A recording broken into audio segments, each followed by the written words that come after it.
Everybody, thanks for watching. Thanks for taking the time to purchase and support. This will be the fourth book in the 5 books of Moses in the Bible series. And, getting into Numbers. Numbers is one of those books where, it really just goes with the whole theme of the 5 books of Moses, which is, dealing with the law. And, what they basically had to do, and what the 5 books of Moses is really about, is they had to basically, take these stories. They had to basically give us stories that would teach and indoctrinate and basically fool the congregation, while at the same time keeping away from them the true esoteric knowledge that's in the book. Yet, at the same time, reveal that esoteric knowledge to the initiated and conscious people. So you had these books where they had to really get you into the story, teach you about rules and laws, and get people to basically abide by those laws and be hooked on the sermon that the preacher preaches in the 5 books. So while people was getting the word and listening to these stories and getting sucked into the story, they wasn't really paying attention or not even really understanding the true hidden meaning behind the stories and, all of the real parables that's hidden in the books. So they would be indoctrinated and basically, brainwashed, as we say, into following these laws and rules. At the same time, the people who are initiated, the people who are in these secret societies could look at these stories and understand the esoteric nature of it. So it's no different in Numbers. As we talked about in Leviticus, Exodus, Genesis, you have right now basically the Israelites coming out of Egypt and basically, going through this whole test when you really pay attention to the whole overall thing. They are to basically learn and understand what God wants of them, what they are supposed to be doing, and have obedience. And this is the crazy part that's hard to believe when you start really getting into the story. The utter disobedience of these people in the face of real power that they have bear witness to, for them to be doing what they're doing, is just crazy, which we'll touch on. But when you pay attention and you look at Numbers and you really see really most of the book, as you'll see, it's really just more reiterating laws, but still it's going to give us this story, which we're going to get into. But not only is the 5 books of Moses giving us, astrology, giving us, math, giving us physics, science. Not only are we getting these things from it, we are also getting the history of the Greeks, which I have talked about. We are also basically getting a story. A lot of people say it's our history. Well, it's our hidden history when you understand. But it's basically the history of the rise of the Europeans and how they stole our shit. Plain and simple. How they stole from us. And it's right in front of our face. And it's so sick that most of the Europeans that read the book, they don't want to believe that they are capable of such atrocities and that such things happen. They turn their head to it. While at the same time, black people, we have hope. It's so bad and it's so crazy what happened, and it seems so hopeless when you're getting into the story. It's one of the reasons why a lot of black people cling to the hope that the book is real, in hopes that everything we're reading is not possible and that these things did not come true, and that there is something good out there that will help us get through, what we have faced. So now, from Genesis up to now to Numbers, as you read and you see, Moses and Aaron is spending his time breaking down these laws and commandments to the Israelites. Now, the Israelites spend time keep breaking these laws. It's crazy, as I said, for them to have bear witness to so many miracles and things that was done, for them to be still, doubting, having any kind of doubt, If you've seen Moses part the sea, you've seen all the locusts and the firstborn die and everything that happened to these people. Now, mind you, this is not a people that just been around the world, have been traveling and seen so much stuff. They're not impressed. These are people that have supposedly been in bondage for years. All they know is slave labor, work.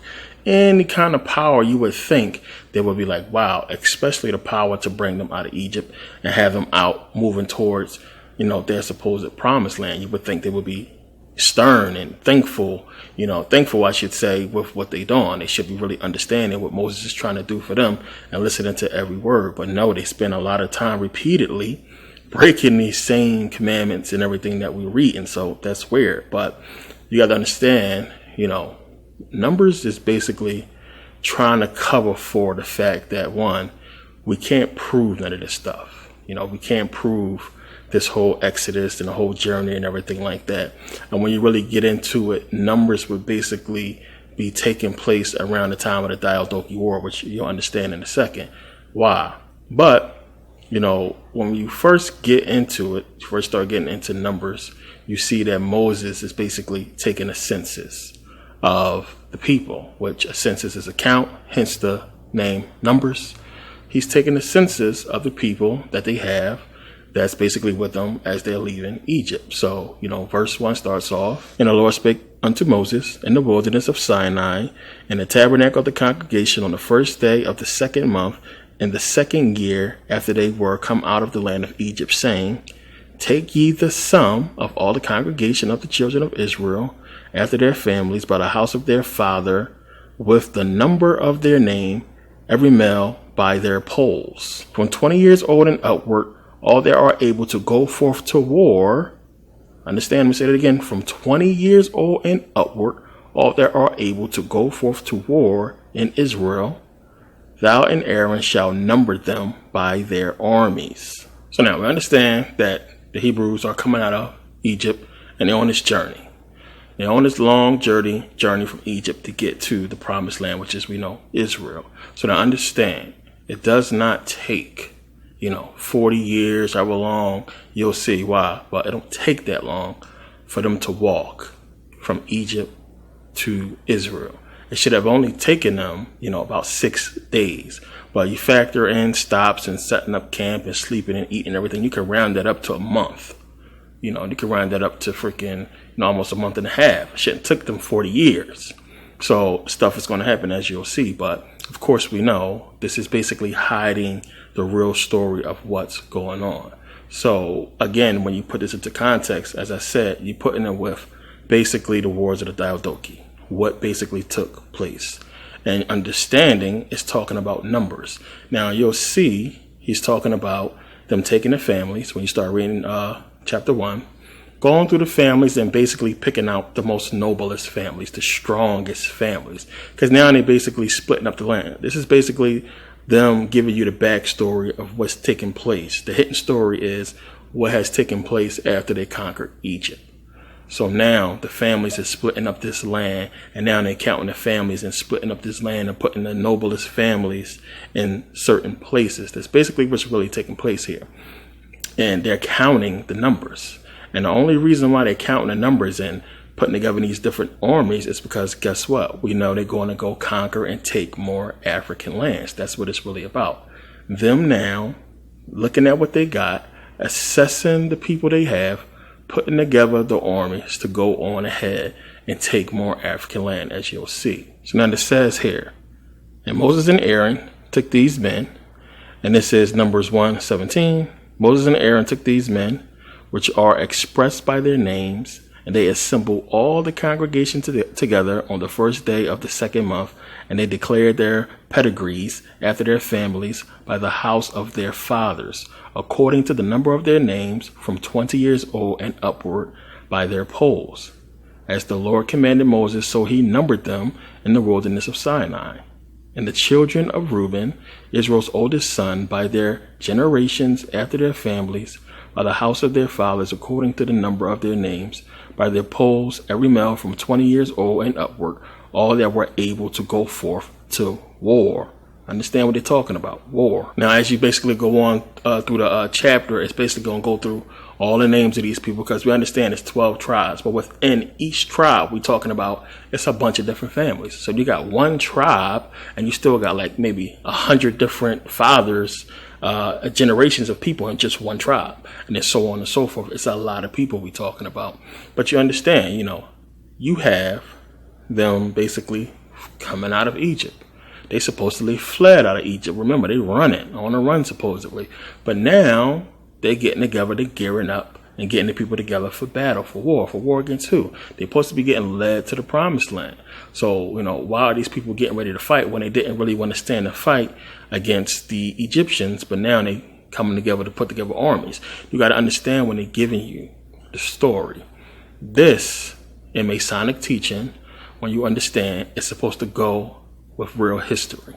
And that history would be, when you add it up, the wars of the Diadochi, which it'll make sense, because this is what's happening around this time. Boom, we took this land, we got it, we did it. There's other Egyptian territory, African people's land, we have to go in and conquer in order for us to accomplish what they want to accomplish. So that's what they're going forth and doing. So now and again, one of the things that they do, and this is where the common sense come in, they really test your common sense. If you are willing to allow your common sense to not ask very basic, simple common sense questions, if you're willing to forego that and listen to what this preacher man is telling you and just ignore the very common sense questions that should be in your mind, then there you go. They got you. You are now indoctrinated, because this is exactly what's taking place. The first thing you should ask yourself is this. One, it's called numbers. This is God Almighty. Knows all, sees all, what have you. How is it that God don't know the numbers? Why does Moses have to go and number these people? God should know. He should know exactly how many people it is, who is what, and he should be able to just give it to Moses easily. But you have to think about the thousands of people, how much time it would take for them to count and number all these people. This is God that's supposed to know. And he doesn't give them this answer. He makes them do the stats. It's one of the things you got to think about. So now they're basically going on. They counted these people up, and now they're going to go into this land, and Moses is going to send spies. He's going to send spies. And again, the question you got to ask yourself, why does God got to tell Moses to send spies to spy on this land that he should know everything about? So now, when the first couple chapters is basically saying, you can see it yourself, it's talking about these group of people belong to this, and so on. It goes through all the names and a whole bunch of names, and it's a bunch of bullshit. So we're going to skip forward to 13, and it's saying here, and the Lord spake unto Moses, saying, send thou men, that they may search the land of Canaan, which I give unto the children of Israel. Of every tribe of their fathers shall ye send a man, every one a ruler among them. And Moses, by the commandment of the Lord, sent them from the wilderness of Paran. All those men were heads of the children of Israel. I ain't going to go through all the names. So we basically talking about, a bunch of spies went out into Canaan to go spy on what's happening. And it's like, for what? God's supposed to know. He's supposed to understand what's happening. So another question, you got to understand. Now, this is where we're getting to the Amalekites or what have you. If it's going to be God, remember, God gives the Hebrews, the Israelites, the power to defeat these people because they're small in numbers. So God is going to give them the power to defeat them anyway. So if you're going to give these people the power to beat the Amalekites anyway, no matter what, it's a win hands down. What's the point of going to go spy? What's the point of spying when it's an easy win?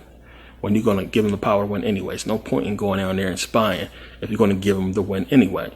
But you got to understand the story is there to get you caught up. But you got to still look for, these common sense questions within the story. So now it says in Numbers 13:17, and Moses sent them to spy out the land of Canaan and said unto them, get you up this way southward and go up into the mountain and see the land, what it is, and the people that dwelleth therein, whether they be strong or weak, few or many, and what the land is that they dwell in, whether it be good or bad, and what cities they be that they dwell in, whether in tents or in strongholds. And it says down here in 27, and they told him and said, we came unto the land whither thou sendest us, and surely it floweth with milk and honey, and this is the fruit of it.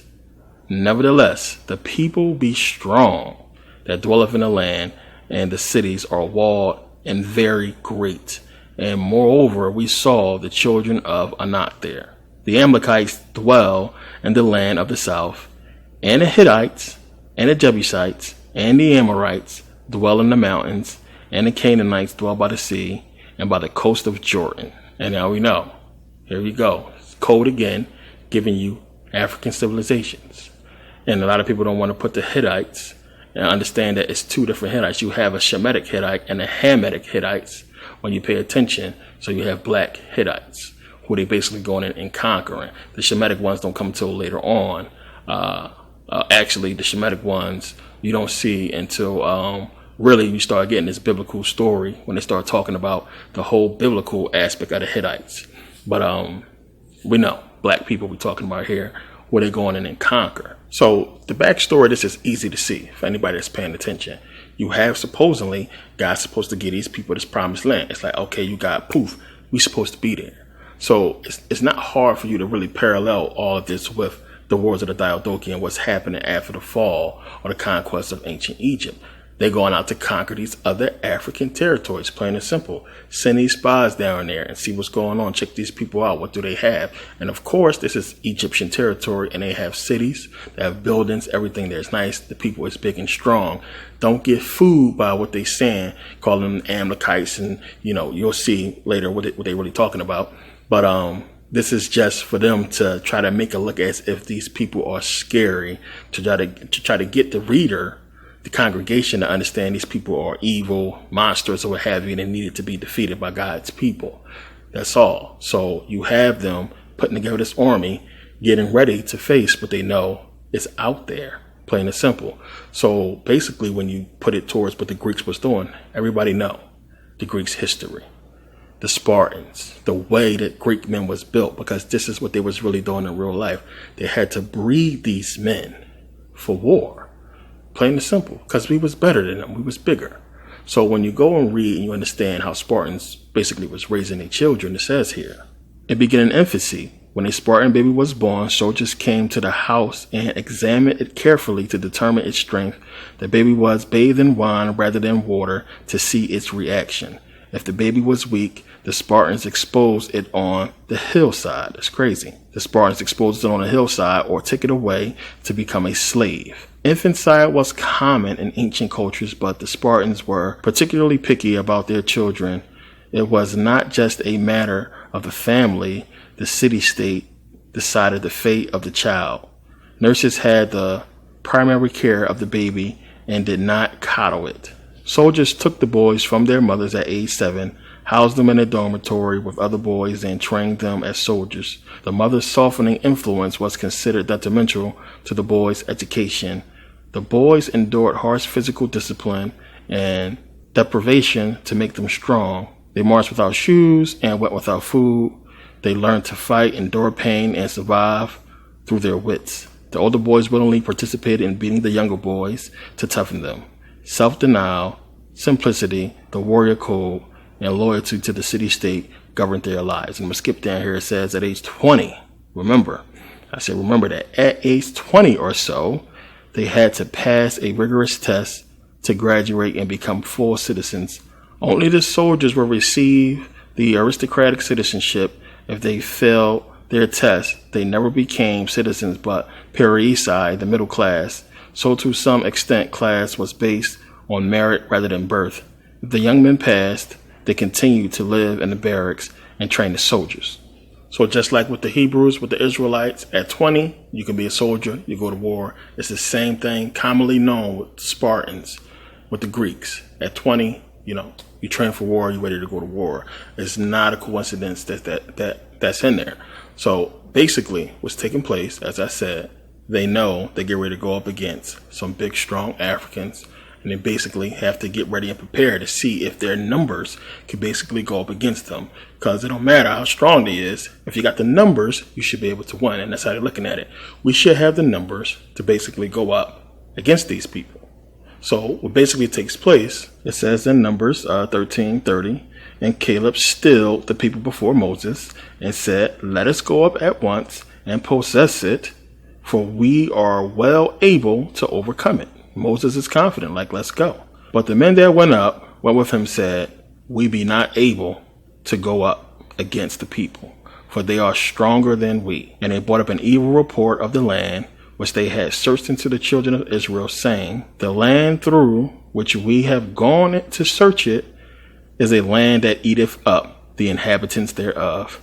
And all the people that we saw in it are men of great stature, big dudes. And there we saw the giants, the sons of Anak. Now understand, the sons of Anak supposed to be these long neck giants. In other versions, you'll see them refer to these people as being basically descendants of the Nephilim. You'll see that in some of the books.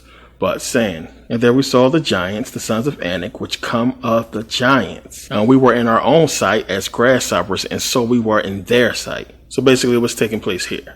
You have the spies that went out. They basically went out there and they saw, what they saw. Supposedly giants or what have you. They coming back to Moses and they like, yo, we can't beat these dudes. They giants. They said we like grasshoppers to these people. So they had to be huge, in that comparison. So they basically bitching up and they like, yo, why you bring us out of Egypt to basically go through what we went through just to get squashed and killed by these people? It's crazy. Let's go back to Egypt. They're actually saying, let's go back to Egypt. So, basically it says here, Numbers 14:1, it's saying, and all the congregation lifted up their voices and cried, and the people wept that night. And all the children of Israel murmured against Moses and against Aaron. And the whole congregation said unto them, would God that we had died in the land of Egypt, or would God we had died in this wilderness? And wherefore have the Lord brought us unto this land to fall by the sword, that our wives and our children shall be a prey? Were it not better for us to return to Egypt? And they said one to another, let us make a captain and let us return to Egypt. So now again, as I said, it's one of those things, when they beating people, when they going through what they're going through and they seeing these miracles, how could they doubt? And even in the context of, God himself, why put up with this? This is supposed to be a chosen people, especially these people are stubborn. And it's crazy what's going to happen, as you're going to see. But, in 22, he's fed up, and it says here in 22, because all those men which have seen my glory and my miracles, which I did in Egypt and in the wilderness, and have tempted me now, these 10 times, and have not hearkened to my voice. And the Lord spoke unto Moses and Aaron, saying, how long shall I bear with this evil congregation, which murmur against me? I have heard the murmurings of the children of Israel, which they murmur against me. Say unto them, as truly as I live, saith the Lord, as ye have spoken in my ears, so will I do to you. Your carcasses shall fall in this wilderness, and all that were numbered of you, according to your whole number of 20 years old and upward, which have murmured against me. Doubtless ye shall not come into the land concerning which I swear to make you dwell therein, save Caleb the son of Jephunneh, and Joshua the son of Nun. But your little ones, which ye said should be a prey, them will I bring in, and they shall know the land which ye have despised. But as for you, your carcasses, they shall fall in the wilderness, and your children shall wander in the wilderness 40 years, and bear your whoredoms until your carcasses be wasted in the wilderness. So now, the Israelites gotta wander 40 years because they're tired of God bullshitting. When you really pay attention to it, you're supposed to be doing miracles, you're supposed to be God. Like, come on, man, get to the point. And the religious people will look at it as, oh my goodness, you doubting God, and it was just so bad for them. And of course, yeah, after all the miracles and everything they've seen, they're supposed to be trusting of what's going on. Okay. So as Christians will tell you today, you don't question God, you just do what he say. But it's like, come on, man, stop playing. This stuff don't make no sense. It's crazy. Who got time for all this? Just put us there. We wandering all this time. We're going through all this. Just put us in the land. You're supposed to be God, powerful, what have you. So because they're asking rational questions that anybody would ask, they got to wander 40 years. But as the religious person will look at it saying, ye of little faith. So it's crazy. So your carcasses is going to basically be there. You're going to wander for 40 years. Everybody that's basically 20 and up is going to die wandering 40 years, except for Caleb and Joshua. But now really we understand this whole 40-year crap. The whole reason why I went through the story and told you about all this, and so you can understand this is really about them trying to make the time fit. Plain and simple. That's all it is. The whole 40 wandering years and all that is just trying to make them fit what happened in that time, the reason why they ain't where they should be. We're talking about a people who left Egypt to go basically travel a route ruled by Egyptians to come into another country ruled by Egyptians. So if they would have got there when they were supposed to get there, clearly, they send out word. I mean, if you pay attention to the story, some Egyptians should have came from Egypt to the other part to at least warn the people, to Israel, to warn people what was going on. And you'll see later on in the Bible that this was taking place after the many wins of the Israelites. People start getting word about them only in the Bible, not in real life. But it don't fit. The whole timeline don't fit. A lot of stuff don't fit, as we'll get into. But the whole 40-year thing is simply to basically try to fit in and make up for the parts of the story that don't make sense, that don't fit in with real time. So now after everything that happened, God snapped, act like a little, had a temper tantrum, God, and basically told Moses what to tell the people. And Moses go tell the people, hey, y'all done messed up. God tired of all this, unfaithfulness, and y'all not really believing in him and everything he's done and this and that. He mad. So we got to wander for 40 years. So let's imagine you're going to have to tell, thousands of people what's about to happen, that you're going to wander for 40 years and you're going to die if you're over 20 and all this stuff that's going on. So they basically go to sleep. They get up the next morning and they're like, man, fuck it. We're going to go kill these Amalekites. And Moses warned them, hey, God is not going to be with y'all. Ark of the Covenant not going to be with y'all. Don't go. Y'all go, y'all going to die. Told them. So they went down there to go fight against the Amalekites, got killed, got slain, plain and simple. So, I mean, basically, again, the whole 40-year thing, as I said, is to basically fit, in real history. Because really what's going on, as the story is trying to convey to you, that they went into these African territories and they seen these big Africans that they could not beat. And it was like, damn, the story is already giving you a hint that they're breeding their army, putting their armies together. Because that's basically what's happening. They had to breed an army. And when you go back, as I read to you, how the Spartans was breeding, that's the whole reason why they was doing that. It's giving it to you right there in Numbers. Everything's fitting for you, giving you the Greek story. The whole reason why they was doing that, breeding these big giant, niggas who people didn't worry about nothing. They was all bred to fight and kill, plain and simple. And here you have the African sitting there, a spiritual person, never fathoming what's about to take place. So they had one, and the reason why they did one, they had the element of surprise. Because here you have a spiritual African civilizations, even though we was big and strong and we had warriors or what have you, they just wasn't expecting the war to come the way it did. The amount of big soldiers that just came, that was bred specifically to kill us. They wasn't expecting it. So the whole 40-year thing is basically that, the numbers, getting the numbers ready.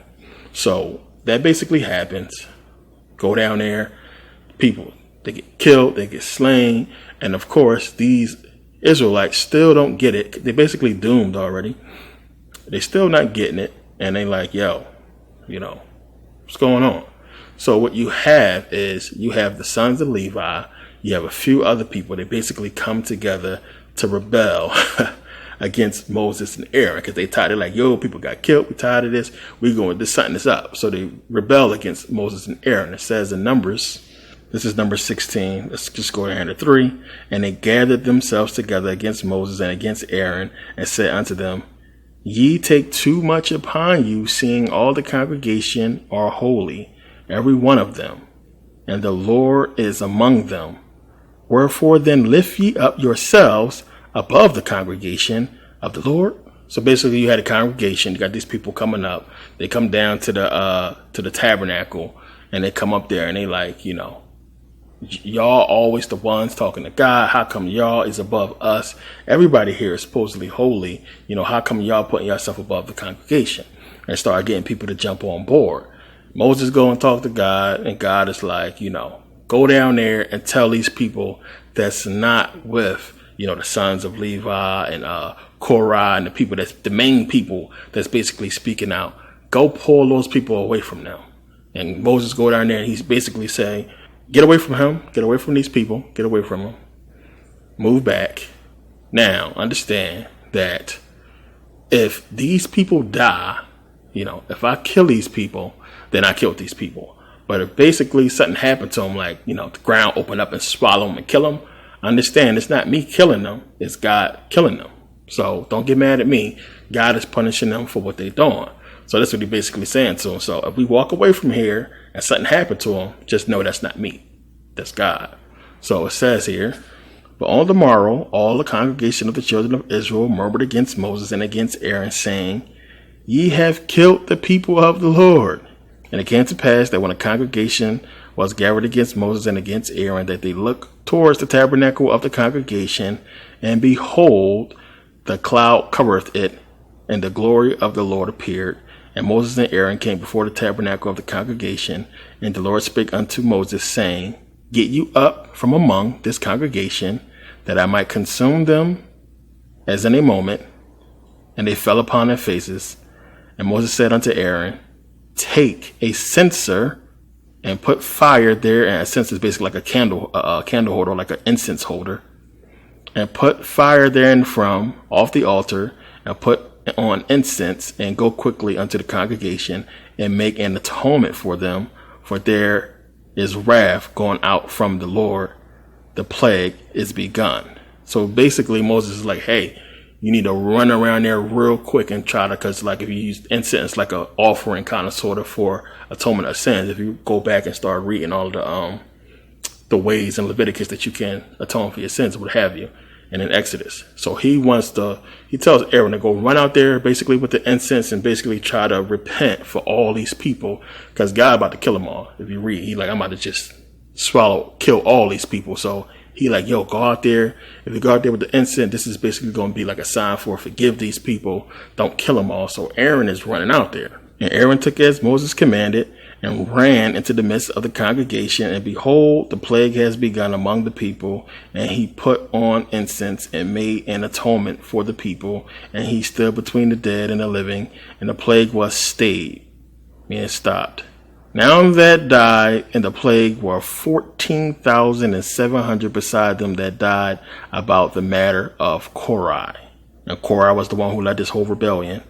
And Aaron returned unto Moses unto the door of the tabernacle of the congregation, and the plague was stayed. Now understand, this is just one of those things, again, as I said in the beginning. You have these stories that must be told. This is why we're going through stories. We're going to read a little bit more of the Bible this time in this book, because you got to understand, a lot of this stuff is going to make sense later. Trust me, everything that I'm giving you is for a reason.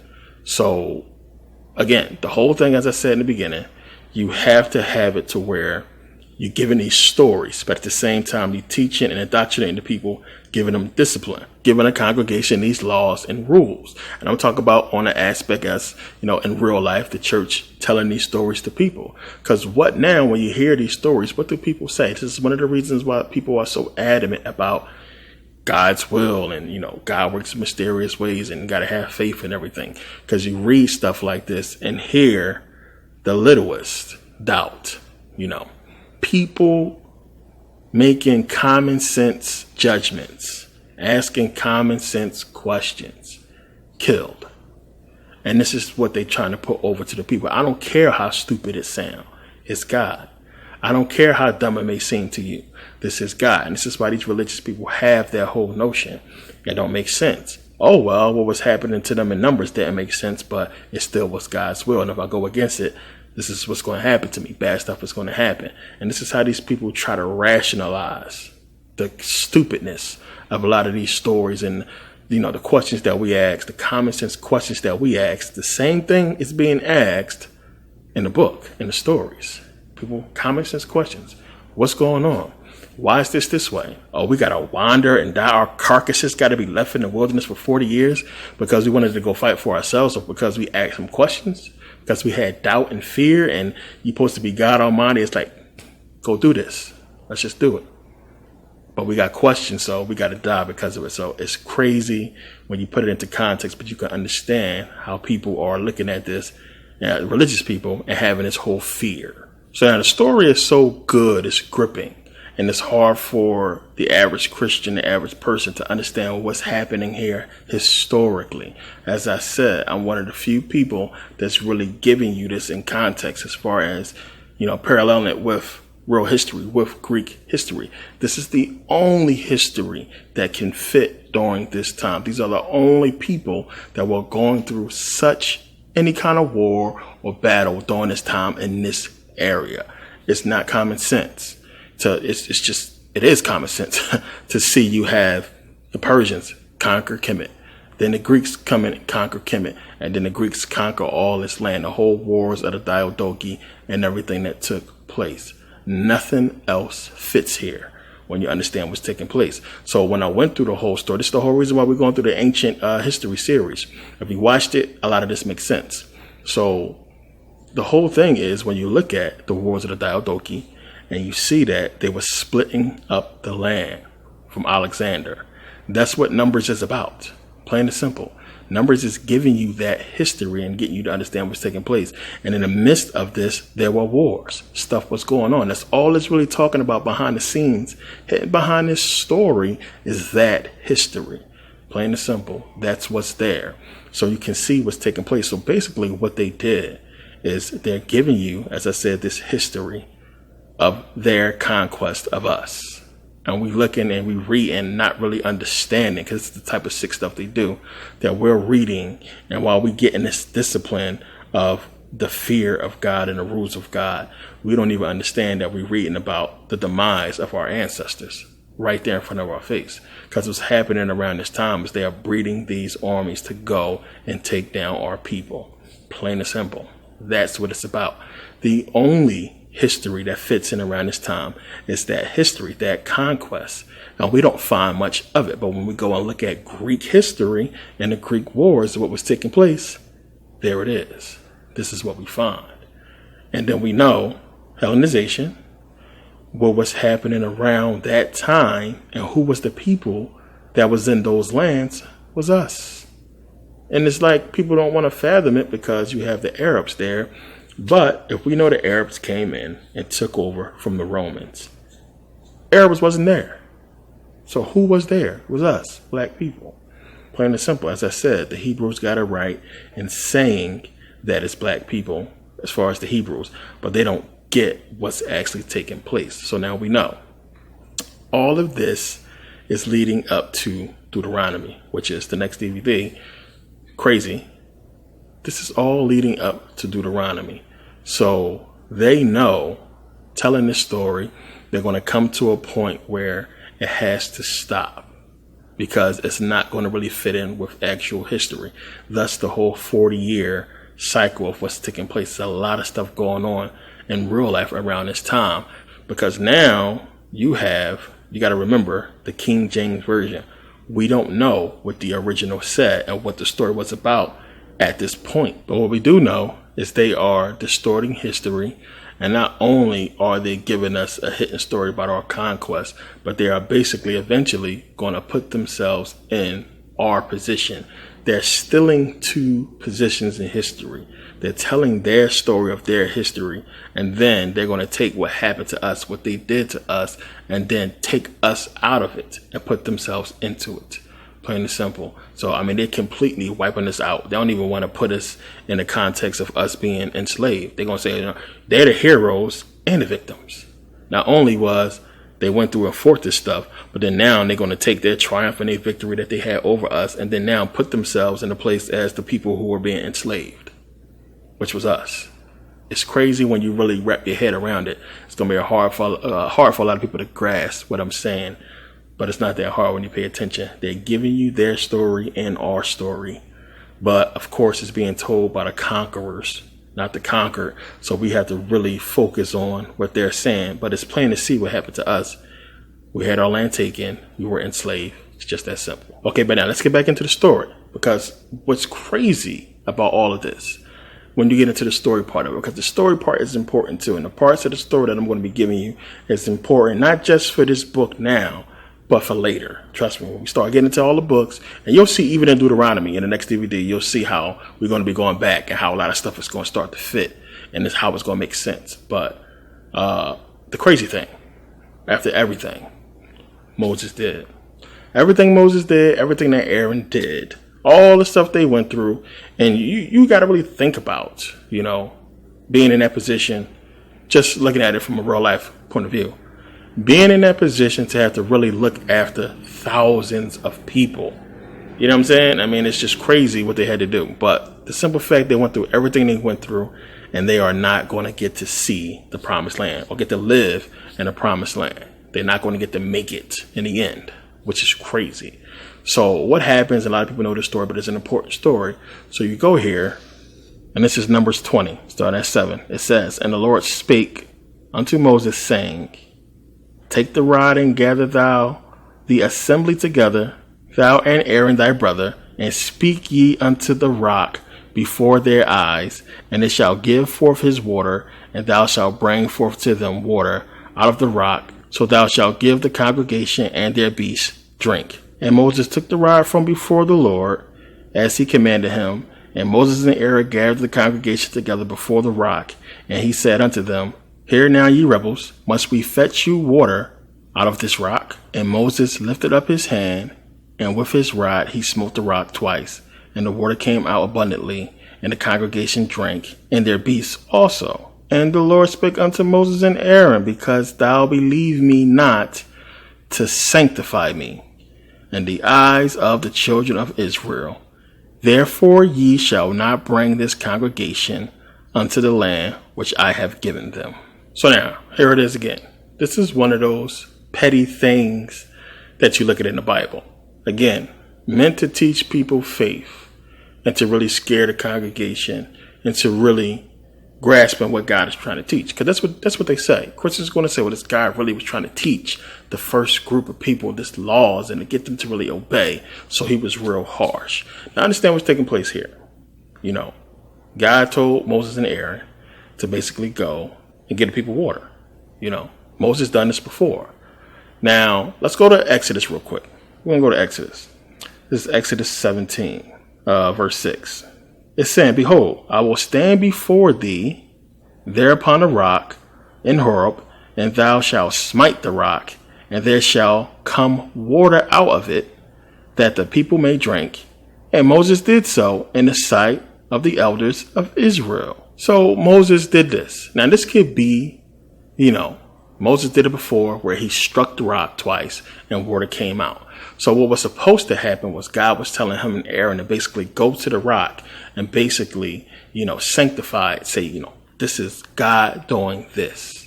God is giving you the water. And to say those words, and as he said, God was just going to make water come out the rock.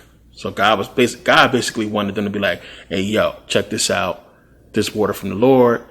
God give me all this, not me. So God do your thing, and then water come out the rock. Basically, put it in layman terms.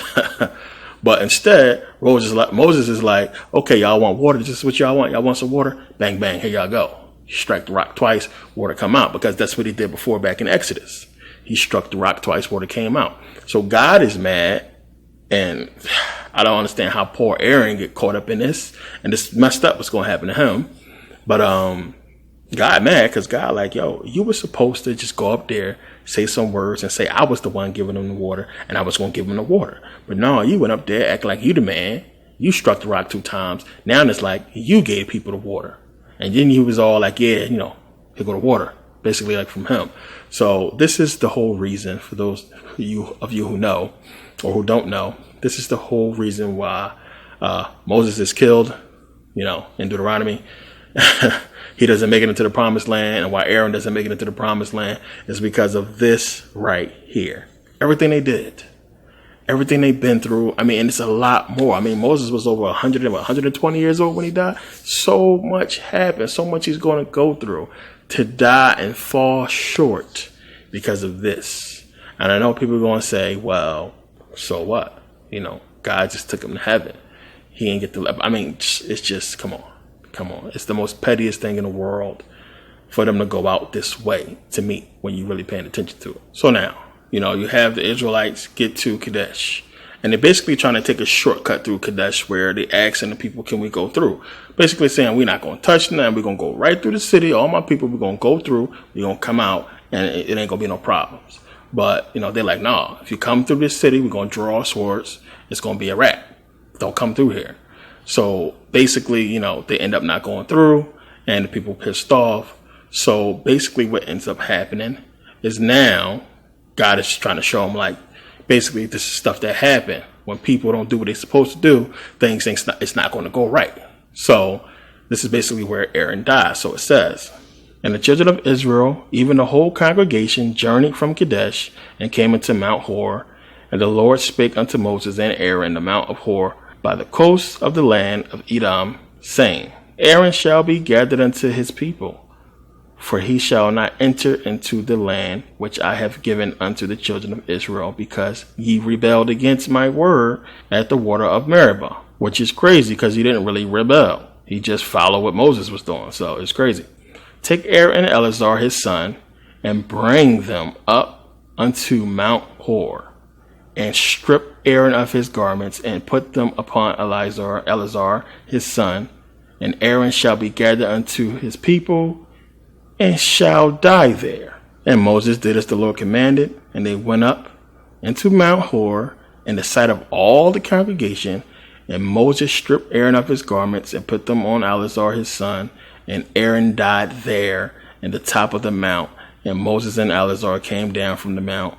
And when all the congregation saw that Aaron was dead, they mourned for Aaron 30 days, even all the house of Israel. Now, I ain't gonna lie. When I first was reading the Bible, when I got into this, I was mad. I was sad. I was like, damn. It was like a movie. Like, damn, Aaron, this how Aaron go out? Because it's crazy. The dude was there all this time. You start reading through so much. He was innocent to me in the whole thing. He was just following what he thought was right. And he like, well, if Moses doing this, and then I'm supposed to be following Moses getting the word from God. So I'm thinking everything cool. But, it's messed up. That's how he had to go out. But it is what it is. But this is basically, the end of Aaron. He doesn't make it to the promised land. So they go on. So it's almost like he had to be sacrificed for them to make it to this land. But really, it's them going into the first parts of the land that's going to be promised to them. Because now they're going to basically, which is lands that can be considered Israel. All this territory we're talking about around, understand, most of the time they in Jordan, which is like right next to Israel. You know what I'm saying? So it's crazy. So Israel is right there. They in this land and they trying to get there. And, they wandering, like he said. He ain't bullshit. They're going to be wandering for 40 years. And all these people, most of the people that's with him, it's not going to make it. They're going to end up dying anyway. So that happened to him. And then now the congregation is basically moving forward with Moses. So now really all that is just to really get you caught up in the story.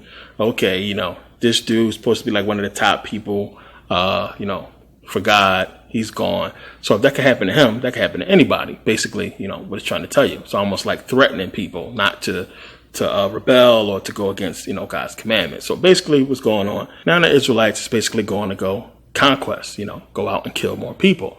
So it's saying here, and when the king Arad, the Canaanites, which dwelt in the south, heard tell that Israel came by the way of the spies, then he fought against Israel and took some of them prisoners. And Israel vowed a vow unto the Lord and said, if thou wilt indeed deliver this people unto my hand, then I will utterly destroy their cities. And the Lord hearkened to the voice of Israel and delivered up the Canaanites And they utterly destroyed them and their cities. And he called the name of the place Hormah. And they journeyed from the Mount Hor by the way of the Red Sea to compass the land of Edom. And the soul of the people was much discouraged because of the way. And the people speak against God and against Moses. Again, they don't learn any lesson. They're speaking against God and Moses again. Wherefore have ye brought us up out of Egypt to die in the wilderness? For there is no bread, neither is there any water. And our soul loatheth this light bread. And the Lord sent fiery serpents among the people, and they bit the people. And much people of Israel died. Now, this is one of those esoteric, conscious parts of the Bible where you can pick out things that it's really talking about. A lot of people already know about this already, but I'm going to go through it for those who may not know. Clearly, what's taking place is you having the people being bit by poisonous snakes. And what does God tell Moses to do? To basically pick up one of the fiery serpents and put it on a pole, and anybody who looks at it basically is going to be healed. But of course, it's giving you the medical caduceus. Then it says here in John 3:14-15, just as Moses lifted up the serpent in the wilderness, even so must the Son of Man be lifted up, that whoever believes in him shall not perish, but have everlasting life. Clear as day, giving you the medical caduceus. And Kundalini rising. That's basically what it's talking about. Kundalini rising and your consciousness, your energy healing your body. Plain and simple. So, same thing. Christ consciousness, Kundalini energy, the energy rising to the pineal, and you having Christ consciousness and being able to heal your body and basically resurrect when you really get it. I'm going to give it away to wait till we get there. It's going to be big. But that's all it is. We understand what that part is about and what it's really getting into and what it's talking about. Poisonous snakes, Kundalini rising. Is just a simple part. And understand, like, you can really go into the Bible. You can make, and somebody need to do this, probably going to be me. You can almost make a whole consciousness book. Somebody had to do this out of these little parts like this in the Bible and put them in there and then just number it. You know, every single verse, you know, consciousness parts that's really giving you esoteric knowledge. I don't got time to do it right now, but just note this as being one, and there's others that we actually skip that we had time to get into. But just one of those parts when they're giving you little esoteric hints about what's taking place. So now Numbers 22, 5 and 6 real quick. He sent messengers, therefore, unto Balaam, the son of Beor and Petor, which is by the river of the land of the children of his people, to call him, saying, behold, there's a people come out of Egypt. Behold, they are covered the face of the earth. Remember that. We're going to go through that in Deuteronomy. That's an important part. Behold, they cover the face of the earth, and they abide over against me.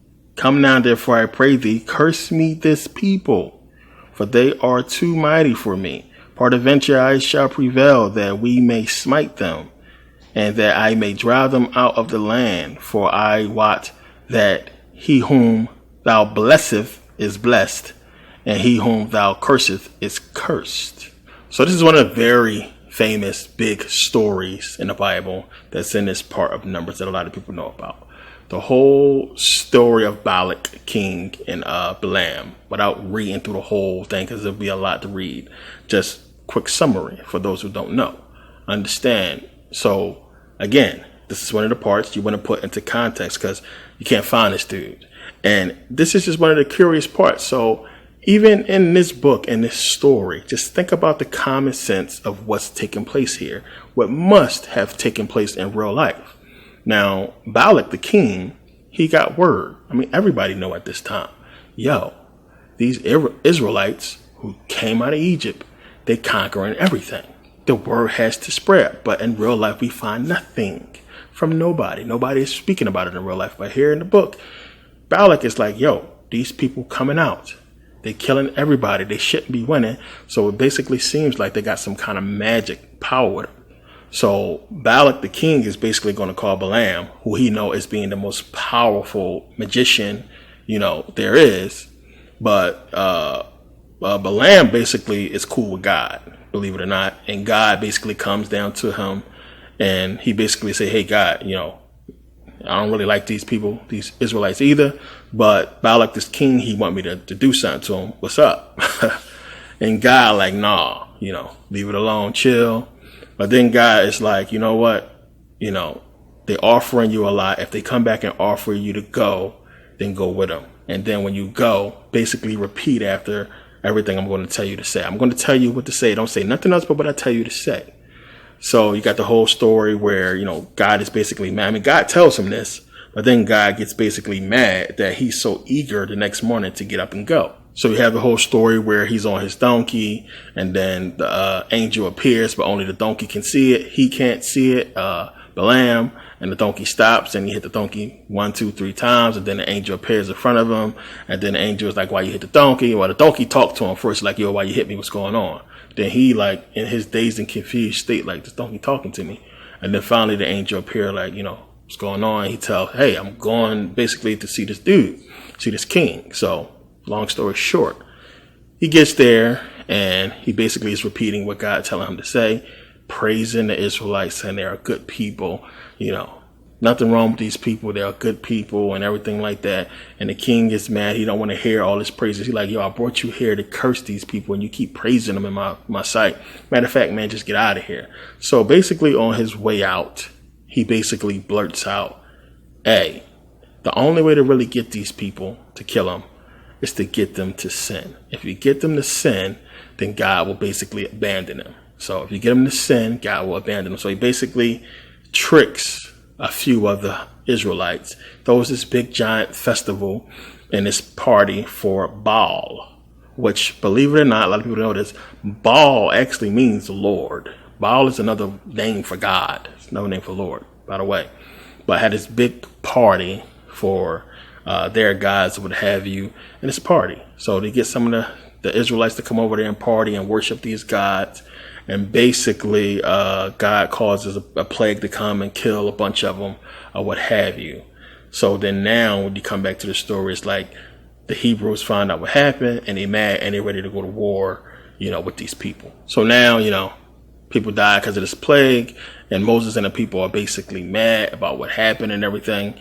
After this happened, basically, Moses chooses Joshua as his successor, to basically take his place when he died, because eventually it's going to be over. So he picks Joshua, and they basically take another census. They number Israel again and take how many people they got. Take a number of how many people they got, because they're about to go fight. So basically, God basically comes down there to Moses and kind of sort of stirs up the whole thing, and it's like, hey, y'all need to go and basically, avenge what happened to these people, avenge what happened to, the Israelites. But when you pay attention to it, I mean, God killed them. God, you the one that said to plug in and kill them. You could have just sent an angel and said, hey, get away from these people. Instead of that, you just, you killed them. Because exactly like how Balaam said, if you get them to sin, God going, get them out of here. So it says here, this is Numbers 31, start at 7. And they warred against the Midianites. The Midianites are the ones who had the party, as the Lord commanded Moses, and they slew all the males. And they slew the king of Midian, beside the rest of them that were slain, namely Evi, and Rechem, and Zur, and Hur, and Reba, 5 kings of Midian. Balaam also, the son of Beor, they slew him. They slew with the sword. So they killed Balaam, the one who basically told them, hey, if you basically get them to sin, then, God gonna do something to him. So he got killed too. And the children of Israel took all the women of Midian captive and the little ones, and took the spoil of all their cattle and all their flock and all their goods. And they burnt all their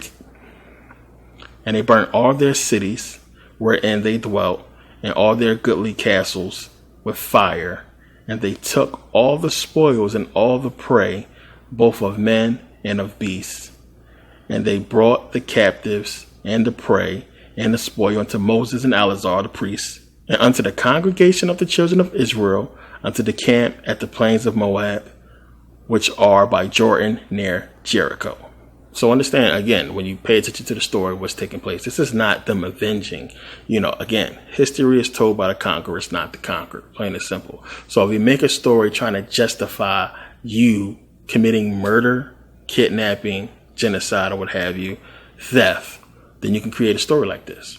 So they saying, well, pay attention. God is the one that killed their people. They're going there to avenge what happened or what have you. The actions of one man that told a lie, that got a bunch of people killed, who has then killed himself. That should be the end of it. But a bunch of innocent people are going to die. Kids going to die. Women are going to be kidnapped. They're going to have their castles burnt to the ground. During this time, when it's supposed to be going on, there is no castles. What castles are they talking about? So again, this is another one of those hints they're giving you that these are African people that is talking about them going and burning down castles or what have you. Find me a castle that's burnt down. You can topple a castle. Those bricks are very hard for you to just burn to the ground, which is why I showed you guys the ruins of those African civilizations, those castles that still exist to this day. And you can go ahead and look at the story and take it as if these people basically taking part in what African kingdoms was doing. And then, these Greeks or what have you, the white man, basically burning down the castles or defeating these people. And this is basically what it's covering up for. So it's robbery, it's theft. They go in there and they are basically taking the goods, kidnapping the women, and leaving with everything. So it's like, okay, it's one thing to avenge your people, but then now you're killing innocent people and stealing their stuff. So this is basically what was taking place and what they was doing. So again, whenever they number, they getting their people together. He sent out 1,000. So when you read, it says he sent out 1,000 soldiers from each of the tribes. So that's 12,000 soldiers went out to go avenge what took place. Something that probably happened within a group of a few people. They sent out 12,000 soldiers to basically go and eradicate these people and take them out. And, innocent people was killed and kidnapped because of the actions of a few. That don't seem fair when you really think about it. So now again, this is not only to really get the congregation of people to really obey these laws. Understand that, if you go against God, stuff is going to happen. So, it's messed up. But in the Bible story, they're basically trying to say that, these people, they don't obey God. This is what happened to them. So the people that's getting retaliated against, these soldiers coming together and Moses and them going out there and killing these people, they basically deserve it according to the Bible because, they're sinners. They're not worshiping the true God, the one true God. But, when you put that into context with everything, as I said, God being merciful and God creating all these people and people supposed to be equal and everything like that, for the innocent people to be killed is crazy.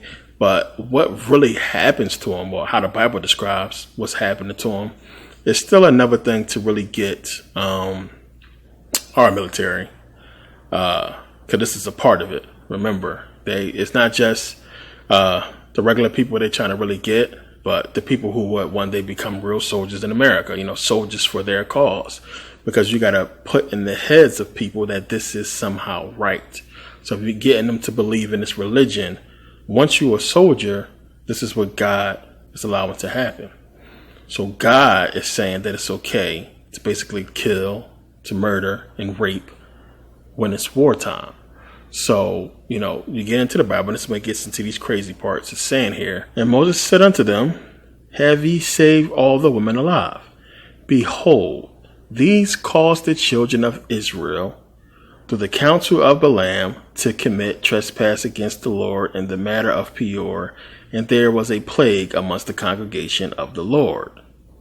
Now therefore kill every male among the little ones, and kill every woman that have known a man by laying with him. But all the women children that have not known a man by laying with him, keep alive for yourselves. So understand what's taking place here. They went there, conquered these people, killed a bunch of them, and then they're basically dividing up what they're finding. So it's saying here, and the Lord spake unto Moses, saying, take the sum of the prey that was taken both of man and of beast, thou and Eleazar the priest, and the chief father of the congregation, and divide the prey unto two parts between them that took the war upon them who went out to battle, and between all the congregation. So basically the people who went out and fought, they get a piece, and the rest of the congregation, they get their piece. And Levi a tribute unto the Lord of the men of war which went out to battle, one soul of 500, both of the person and of the beeves, which beeves is basically like cattle, beef, and of the asses and of the sheep. Take it of their half and give it unto Eleazar the priest for an heave offering of the Lord. And the children of Israel have thou shalt taken one portion of 50 of the persons of the beeves, of the asses, and of the flocks of all manner of beasts, and give them unto the Levites, which kept charge of the tabernacle of the Lord. And Moses and Eleazar the priest did as the Lord commanded Moses.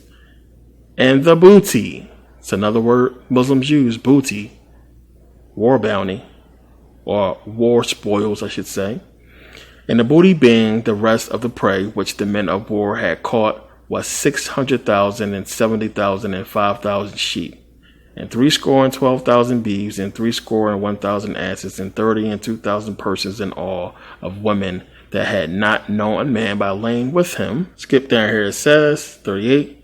And the beeves were 30 and 6,000, in which the Lord's tribute was 12, and the asses were 30,500, of which the Lord's tribute was 61, and the persons were 16,000, of which the Lord's tribute was 32 persons. So now there you go. Understand what's taking place here clearly.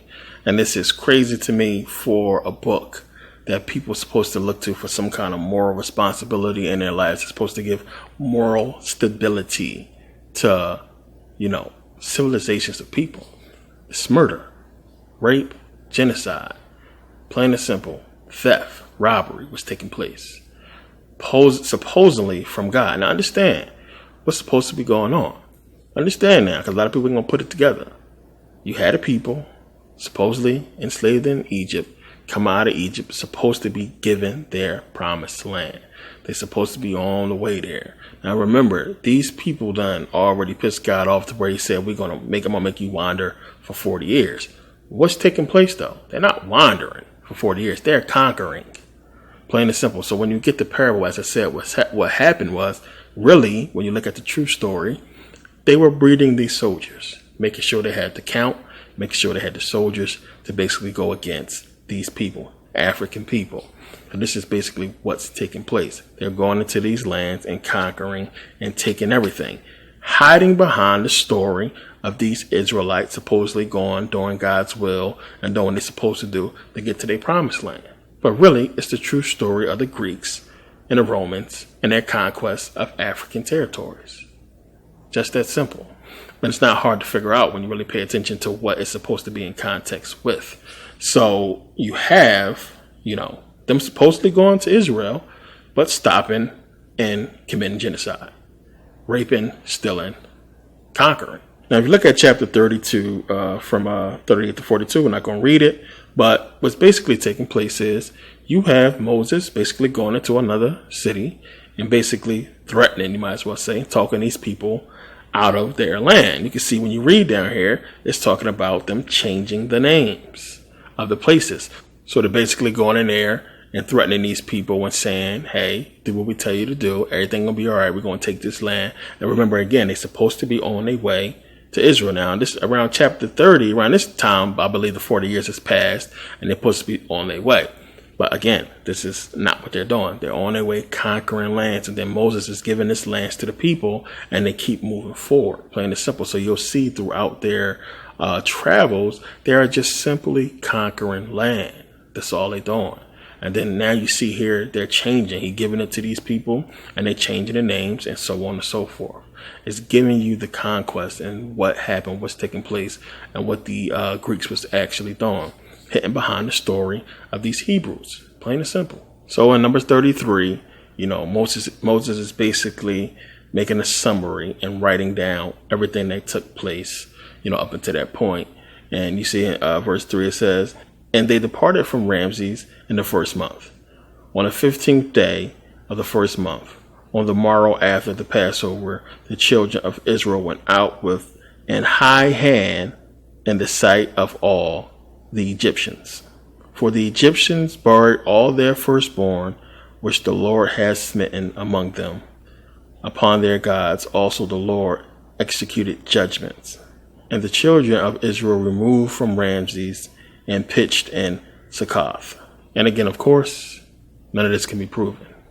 Plain and simple. And as we all know, when you go through the history, when this supposed to have happened, the Egyptian empire did not fall. And we'll see in Deuteronomy them make repeated reference to this point. And it's huge that you understand what they're saying. I'm going to go through it. But understand, it didn't fall. Still, after that's supposed to have happened, which it didn't, they give us the date of 1446 BCE, which is not under Ramses, as it's talking about here, Moses. Again, giving you clearly, what's taking place. They can do this. They write in history. So they throwing this stuff right in our face. Moses, it's not a coincidence. They know what they're doing. So Ramses is right there for you to read the name. And it's no such thing or no proof. And the timeline does not even add up to where they would be under the rule of Ramses. So again, you got to really pay attention to what it's saying. But it's bull, And they left and fled Egypt. And they didn't conquer Egypt because, as I said, we know the dynasties still arose and was mighty dynasties. So definitely going to look at that when they're talking about Egypt because it's important when they bring it up. But that's basically what they've done. So you have the real cover story is these people getting this knowledge from out of Egypt and then going forward and using that knowledge to conquer. So Numbers basically ends with Moses basically writing down what took place, as I said, and basically really splitting up the spoils or the booty of the lands that they conquered. So giving the people certain lands and so on and so forth is what's supposed to be taking place as they going on towards, their so-called promised land. But again, Numbers, one of those books, it's easy for you to see what's taking place. You have it being part of the 5 books of Moses, the so-called laws of Moses or laws of God, where it's really just iterating the laws and what they're supposed to be following. And basically what's happening to the people that is not following these laws. Again, so starting out, if you're going to be teaching a doctrine, this is how you want to teach it. This is God's laws, the commandments. Plain and simple. When you look at it from this aspect, this is what you're supposed to follow. If you don't, this is what's happening. So if it's happening to people that's, at a time where they can actually see wonders from God and miracles from God, what's going to happen to these people today? So it's getting people really suckered into the story, and these people not having the mind to understand it's just a story. And then at the same time, as I'm giving you, there's a hidden story behind that story. It's basically telling you of the conquest of these people, which is us, and how they basically went on from after Egypt, conquering different civilizations, because that's what it's about. So Numbers is really misleading. Plain and simple. The title, the name, and everything. It's misleading numbers because the numbers really has to do with the Greeks getting the numbers together to go ahead and conquer and take our land. Plain and simple. Has nothing really to do with the census of Moses counting his people, what have you, because there's no way we can ever prove that anyway in the first place. But what we can prove and what we do know is that right after Egypt, the Greeks went on a tear, and we had Hellenization. And we had the Diadochi War and them splitting up land, just like basically what you see in Numbers. And that's basically what you can really put it with. Everything in Numbers, when you really get into the whole thing, is taking place parallel, you might as well say, with the Diadochi War and what was taking place then. Them putting together armies, getting into skirmishes and conquering lands and taking over. You don't just amass and just take all this land. I mean, look at all this land. Look at all these different countries that they split up between the successors of Alexander. And then there's other little places where they split up with, their family or their generals or what have you. So it's a lot of land that got split up. And in order for them to go ahead and conquer those other lands, they had to put together the numbers. And as I said, they got into places where, they was outnumbered or the Africans was just too much for them, and they bred these armies to go ahead and fight and beat us. Plain and simple. That's really what it's getting into. It's not so much to really dig into in the book of Numbers. And that's basically, it's going to be giving you the laws. And understand, a lot of these books, which is why I skip a lot of this stuff, when you get into it, I mean, he begot who, and this person is this. I mean, it's just the chronology and, and everything like that. And the genealogy, I should say, is just long, and, it's repeating the same stuff. You'll see, just, open your Bible and look at Numbers, and you'll see in the beginning chapters, I mean, it's just talking about the same stuff. Counting the numbers of the people and who fit in what group and so on and so forth. So, it's a lot to it. So when you look at it on the scale of the tabernacle and then the families, and then you look, from the picture, you can see it's a lot of people supposedly, that Moses commanded. And the picture is supposed to give you a sort of a scope of how that was. But really, when you look at it, what it looked like? It looked like a military encampment. Plain and simple. Plain and simple. It's a military encampment. And you got two people running the whole thing and controlling everybody else. You kind of sort of can put that with, like, master and apprentice, Jedi stuff, Sith stuff, and commanding all these people and going out and conquering. The history behind it is them basically taking our shit. Plain and simple. That's what you got to get from it, because that's what it's about. So it's not much really to get too much deep into Numbers, except for what we talked about here, because that's what's really taking place. But it's a lot that we're going to definitely come back to, which is why I'm giving you these specific points and numbers, because you'll see we're going to come back to it. It's important, but for you to really pull out the real part of the story and see what it's really talking about, this is what it's talking about. Them taking our land. So I don't really want to beat around the bush on this one. I want to thank you guys for taking the time to watch and purchase and support and get through this Numbers and get it in and understand where it fits at, because it's still a lot. I'm telling you, you'll see Deuteronomy is definitely huge to really understand, because we all know it's going to be talking about the whole Hebrew Israelite stuff and everything like that, and really go into a lot of different stuff that I haven't talked about that I was saving specifically for Deuteronomy, which you'll see. So there's a lot of stuff that you'll see. As I said, the Bible is our history, but it's not. It's hiding our history by giving us European history, and those who are conscious enough can actually pull out the true story and fit it with actual history to tell you what it's really talking about. It's not that hard, really. It's just a lot of people get caught up in the stories, and they think too hard, and they try to put too much into some of the verses that don't really go. Put it with real history. Look at real history and what it could possibly be talking about, and then you can tell where this stuff fits. Plain and simple, we can see where this fits. Numbers is simply that. The numbers, them getting the numbers together to conquer us. It's just that simple. But I want to thank you guys again, taking the time to watch, purchase, and support. See you guys in Deuteronomy. See you guys next video. Thanks for watching.